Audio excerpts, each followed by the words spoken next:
Hi అండి, welcome to లావణీస్ kitchen. ఈరోజు మన ఛానల్లో రెసిపీ వచ్చి జాంగ్రీ అండి. ఇది అచ్చం మనకి స్వీట్ షాప్ స్టైల్లో వచ్చే విధంగా మనం ఇంట్లోనే ప్రిపేర్ చేసుకోవచ్చు. ఒకసారి ట్రై చేసి చూడండి, చాలా బాగా వచ్చాయి. ఇది ఒకసారి ప్రిపేర్ చేసుకుంటే మీకు జాంగ్రీ తినాలనిపించే ప్రతిసారి మీరు ఇంట్లోనే ప్రిపేర్ చేసుకుంటారు. బయట క్రిస్పీగా లోపల జ్యూసీగా చాలా బాగా వచ్చాయి. ఒకసారి చూడండి వీడియోలో చూపిస్తున్నట్టు. ఇప్పుడు ఇందుకోసం మనం 1 కప్పు వరకు మినపప్పునైతే ఒక 4 అవర్స్ వరకు నానపెట్టుకోవాలి. నానపెట్టుకొని ఈ విధంగా మనం మిక్సీ పట్టుకోవాలి. లూజ్గా కాకుండా టైట్గా కాకుండా ఈ విధంగా మిక్సీ పట్టుకోవాలి. ఇందులో ఒక పావు కప్పు వరకు కార్న్ఫ్లోర్, అదేవిధంగా ఇంకో పావు కప్పు వరకు బియ్యం పిండి, అలాగే ఇంకొక పావు కప్పు వరకు శనగపిండిని కూడా వేసుకోవాలి. ఇక్కడ 1 టేబుల్ స్పూన్ వరకు మైదా పిండిని కూడా యూజ్ చేసుకుంటున్నాను. ఇందులో మనం కొద్దిగా చిటికెడంతా సాల్ట్ని కూడా వేసుకోవాలి. అలాగే ఇక్కడ మనం జాంగ్రీ కలర్ఫుల్గా రావడం కోసం ఆరెంజ్ రెడ్ ఫుడ్ కలర్ని అయితే నేను ఇక్కడ ఒక పావు టీ స్పూన్ వరకు వేసుకుంటున్నాను. బాగా కలర్ రావాలంటే ఎక్కువగా వేసుకోండి. ఇలా వేసుకున్న తర్వాత మొత్తం అంతా బాగా కలిసే విధంగా కలుపుకోవాలి.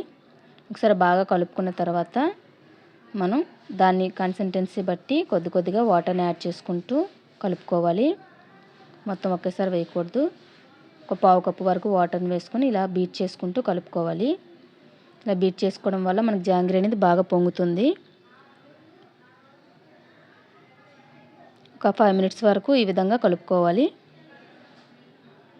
బాగా కలుపుకున్న తర్వాత ఒక పావు టీ స్పూన్ వరకు బేకింగ్ సోడాని అయితే ఇక్కడ వేసుకోవాలి.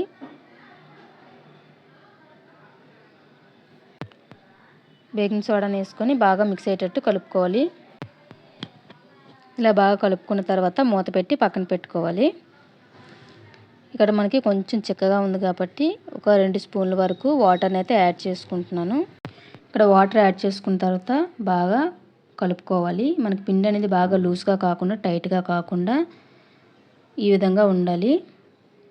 ఇప్పుడు మనం స్టవ్ ఆన్ చేసుకొని ప్యాన్ పెట్టుకొని ఒక 2 కప్పుల వరకు షుగర్ని అయితే యాడ్ చేసుకోవాలి, షుగర్ సిరప్ కోసం. ఇప్పుడు ఇందులోకి ఒక పావు కప్పు వరకు వాటర్ని అయితే యాడ్ చేసుకోవాలి. ఈ షుగర్ అంతా బాగా కరిగేంత వరకు కరిగించుకోవాలి.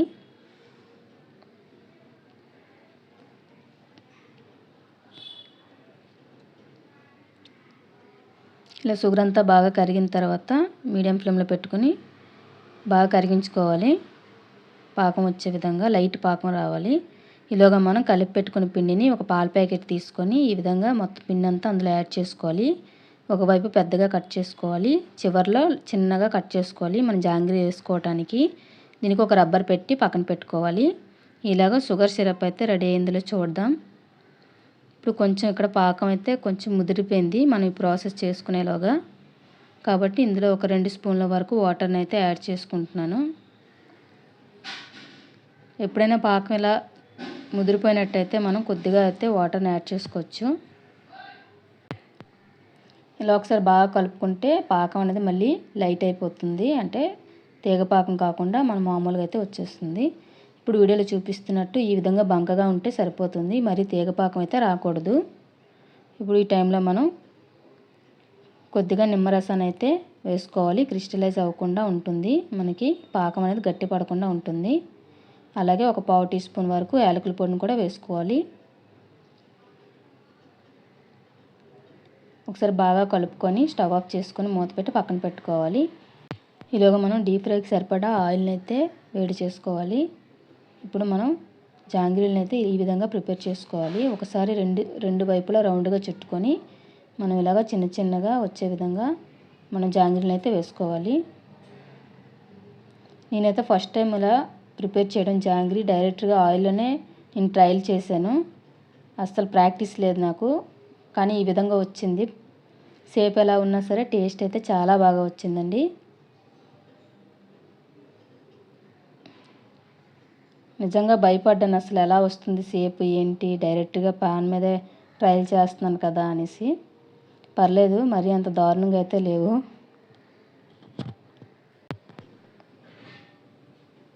ఈ విధంగా మొత్తం జాంగ్రీలన్నీ ప్రిపేర్ చేసుకోవాలి.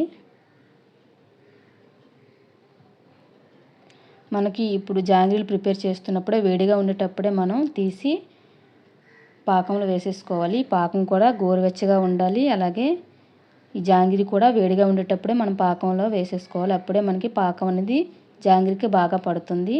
అప్పుడే బయట క్రిస్పీగా లోపల జ్యూసీగా బాగా వస్తాయి. ఇక్కడ ఒకే వీడియో చేస్తూ నేను రెండు వైపులా చూపించలేకపోయాను. హెల్ప్ చేయడానికి కూడా ఎవరు లేకపోవడంతో ఒకే దాన్ని వీడియో తీసుకోవడంతో స్టాండ్కి పెట్టేసి ఒకే దగ్గర పెట్టడం వల్ల నేను వీడియో అయితే నేను చూపించలేకపోయాను పాకంలో వేయటం. లాస్ట్లో ఒకసారి చూపిస్తున్నాను. ఈ విధంగా మొత్తం ఈ కలర్ వచ్చే వరకు మనం ఫ్రై చేసుకోవాలి.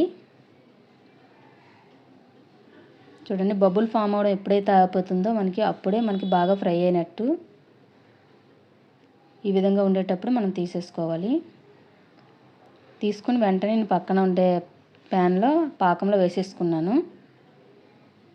ఇదిగోండి, లాస్ట్లో అయితే చూపిస్తున్నాను. ఈ విధంగా మనం వెంటనే పాకంలో అయితే వేసుకోవాలి. లాస్ట్ జాంగ్రీ ఇది. మనకి పాకం వేసేటప్పుడు ఎప్పుడైనా లోతుగా ఉండే కళాయిలో చేసుకోండి. జాంగ్రీ వేసేటప్పుడు మాత్రం వెడల్పుగా ఉండే పాన్లోనే చేసుకోండి. అప్పుడే బాగా అవుతుంది. వేడి సెగ అనేది మన చేయికి తగలకుండా ఉంటుంది. అంతేనండి, మనకి సింపుల్గా జాంగ్రీ అనేది ఇంట్లోనే చాలా ఈజీగా ప్రిపేర్ చేసుకోవచ్చు. చూడండి, చాలా బాగా వచ్చాయి. మరొకసారి చెప్తున్నాను, సేపు ఎలా ఉన్నా సరే టేస్ట్ అయితే చాలా బాగుంది. ఖచ్చితంగా ట్రై చేయొచ్చు. నచ్చితే లైక్ చేయండి, షేర్ చేయండి, సబ్స్క్రైబ్ చేసుకోండి. Thanks for watching.